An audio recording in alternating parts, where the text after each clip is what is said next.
Hi అండి, నా patient this is డీజావ్. Vishwambhara నుంచి మెగా బ్లాస్ట్ గ్లిమ్స్ రిలీజ్ అయింది. ఈరోజు సాయంత్రం రిలీజ్ అయింది. ఎలా ఉందో ఒక్క మాటలో చెప్పాలంటే బాగా మేనేజ్ చేశారు.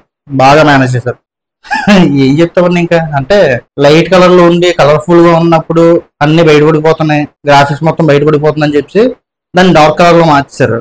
మొత్తం బ్లాక్ గా చేస్తారు. ఏది కనిపిస్తే ఇంకా ఏ కనబడవు కదా. అలాగే టీజర్ లో కూడా నాకేం అదే గ్లిమ్స్ లో కూడా నాకేం కనబడలేదు. ఫేస్ కూడా కనబడలేదు. అంటే వాళ్ళు చూపించలేదు అనుకోండి. చిరంజీవి గారి ఫేస్ కూడా చూపించలేదు. చిరంజీవి గారి సినిమాలు ఎలా ఉన్నారో క్లారిటీగా మనకు చూపించలేదు ఈ గ్లిమ్స్ లో కూడా. చూడడమే ఇంకా ఏమన్నా అయితే నాకైతే అనిపించదు. అంటే వాళ్ళు ఏదో చేస్తున్నారు. ఫస్ట్ గ్లిమ్స్ రిలీజ్ అయింది కదా, దానికి చాలా బ్యాడ్ నేమ్ వచ్చింది. దాని నుంచి తప్పించుకోవాలని చెప్పి ఏదో మేనేజ్ చేసినట్టు ఉంది తప్ప బెస్ట్ అవుట్పుట్ అయితే నాకైతే కనబడలేదు. ఆ గడ్డలు సరిగ్గా లేదు, గ్రాఫిక్స్ సరిగ్గా లేవు, మేకప్లు సరిగ్గా లేవు అన్నారని చెప్పి ఫేస్ సరిగ్గా చూపించలేదు. ఇక్కడ దాకా చూపించారు. కొంతమంది చిరంజీవి గారే కదా, మిగతా వాళ్ళు కూడా ఫేస్ సరిగ్గా చూపించకుండా మేనేజ్ చేస్తారు. అంతే ఏదో చేశారులేండి, నాకైతే పెద్ద అనిపించలేదు. కానీ గ్లిమ్స్ మొత్తంలో నాకు ఒక షాట్ బాగా నచ్చింది. ఆ షాట్ వల్లే నాకు సినిమా మీద కొంచెం ఒపీనియన్ పెరిగింది. బాగుంటదేమో అని నాకు అనిపిస్తుంది. ఏమో చూడాలి. ఇంత వేగప్పుడే రాదు సినిమా.